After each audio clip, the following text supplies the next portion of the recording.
Well, hey, Christmas is over and looking forward to the new year. I always make these promises of I'm going to be on in 2 days and then life happens. And so forgive me. I'm going to I'm going to stop promising that I will, but I'm going to do my best to get on track doing Vena teaches and keeping up a regular schedule. And I'm going to ask for your help with that here in a little bit. But one thing I've been missing on this show are my cocktails. So on this Sunday afternoon, this is a crazy little cup, but it's a special cup. It's from World Market. It's just a little old plastic cup, but I've got my very, very dirty martini in here. And the reason I love these cups is because my husband bought me these Christmas cups and he has his cups. And this is what we might have an afternoon drink with, or a nighttime drink, or whatever. And anytime he brings out this cup, he's saying, I love you, Venna, because he knows that I think this is the most fun cup. So now, that is so good. But this is Christmas cocktail confession hour, okay? Because I'm going to tell y'all a few things, especially moms out there and my moms to be and the one day moms. I never realized until this year how exhausted I was on Christmas Day. And let me tell you how I figured it out.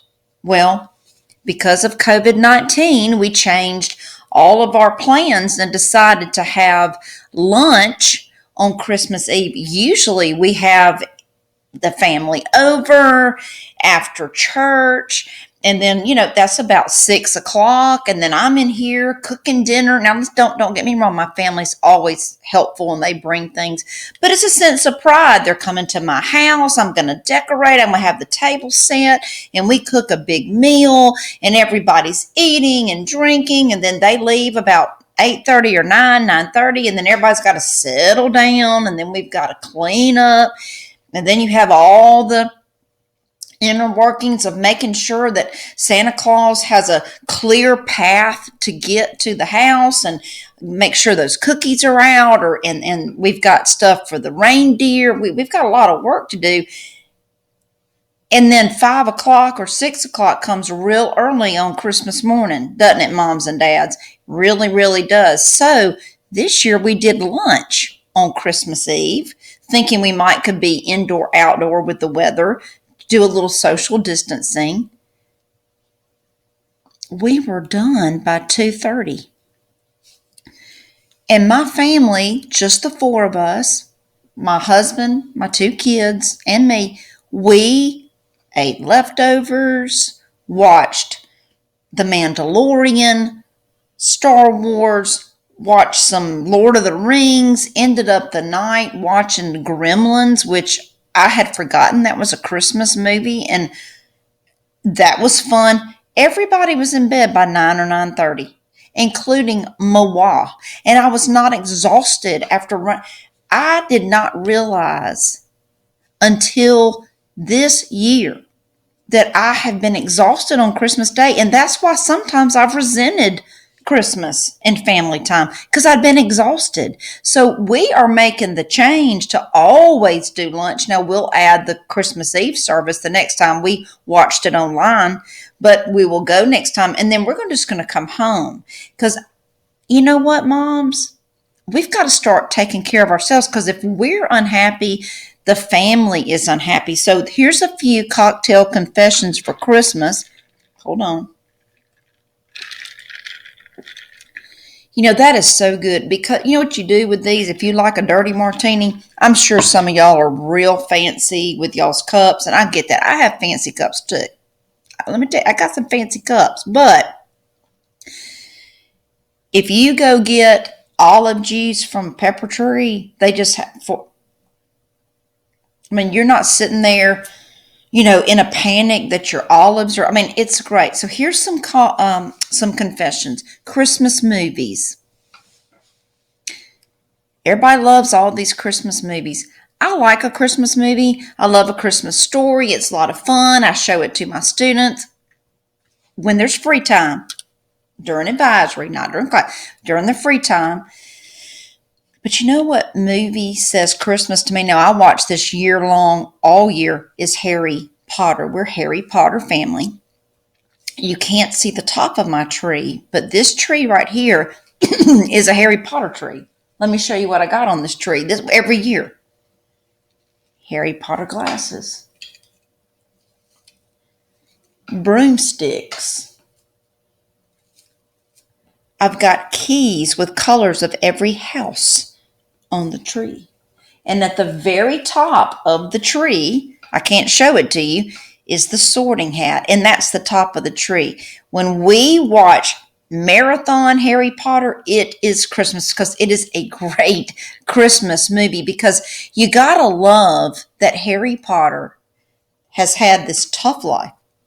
And then he gets to Hogwarts. And his first Christmas there, he actually gets gifts after this miserable existence with the family that he's been with. Parents, if your children don't read Harry Potter or they don't watch Harry Potter, now's the time. Don't give me, well, it's about witches. Well, yeah, it is. It's also about warlocks, but it's fun and it's exciting. And it's this young kid that comes up and he does all these great things. It's the story of friendship and how good triumphs over evil and how it's not always easy. We love Harry Potter. I just cry thinking about Harry Potter because I have so many memories of Harry Potter.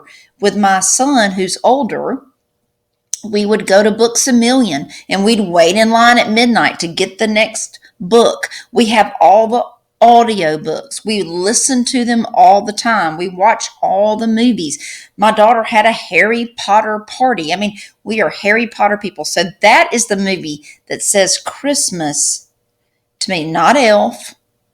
My husband watched that once and he said, never again. I think it's a fun movie, but he's like, okay. And the confession is that I want to be fancy sometimes, but I'm the most not fancy. Just like my little martini glass that's plastic with Christmas stuff on it. You know, this glass, like I said, is a sign of, hey, I love you. We have coffee cups like that. It doesn't take much to let the person that you love know that you love them. I have a set of coffee cups just on special occasions, or if I want Greg to know that, hey, I love you, I get that Christmas cup out, or I get that coffee mug out that he knows that we have a story behind, and I have that waiting for him in the morning. If I'm the first one up, sometimes he's the first one up. And I want to tell you about a very special gift I got one time. And I appreciate any gift that students give me because they sure don't have to. And it's a lot of money and going out of your way to get a teacher a gift. And so I'm always appreciative. But I want to tell you my last confession, my favorite Christmas gift from a student. I was teaching in a school, and there was a lot of kids there that did not have a lot of money. And you could tell, especially this child, by the way he dressed, and it was tattered clothes. You could tell they were hand-me-downs. And that is great. That is fine. That is not, I didn't judge him for that. I just noticed.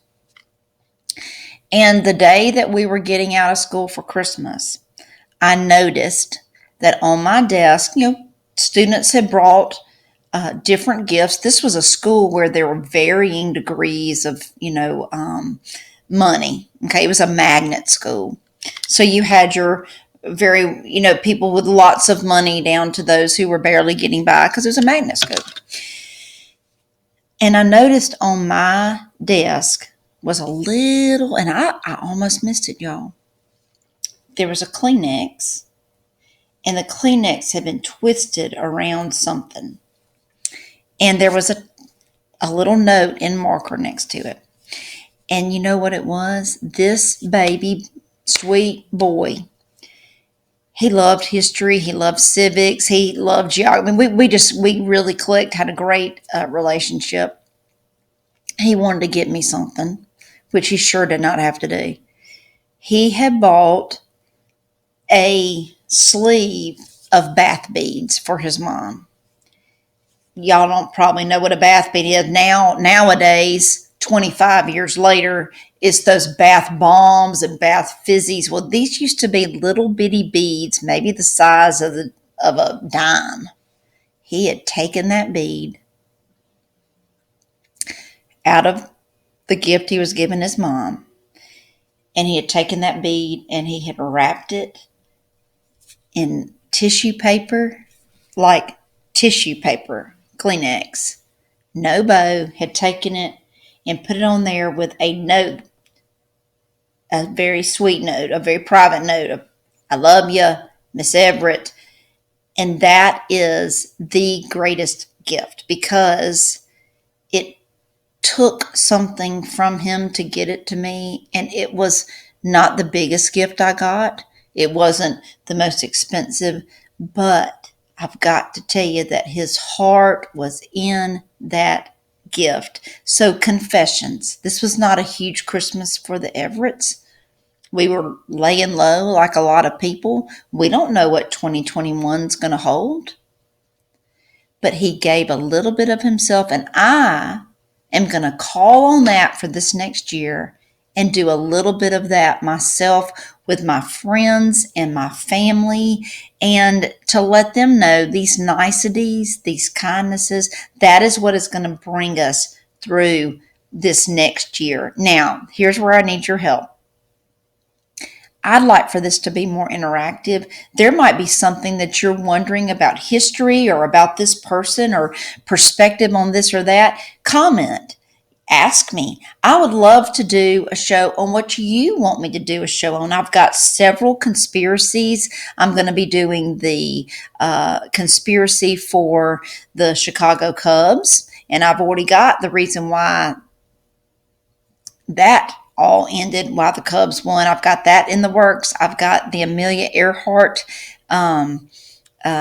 disappearance in the works. I've got several, but I would love to give me some ideas. I'd love to do something you want to hear, and I will. Now, I am going to make this one last promise.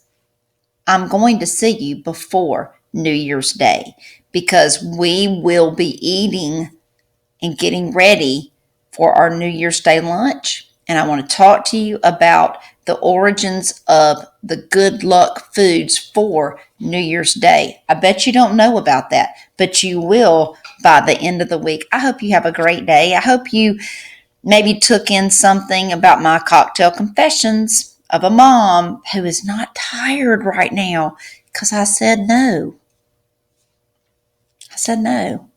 And no one's mad at me for saying no. They're all like, yeah, I like this too. So it is okay. All right, I will see you at the end of the week. Have a good one.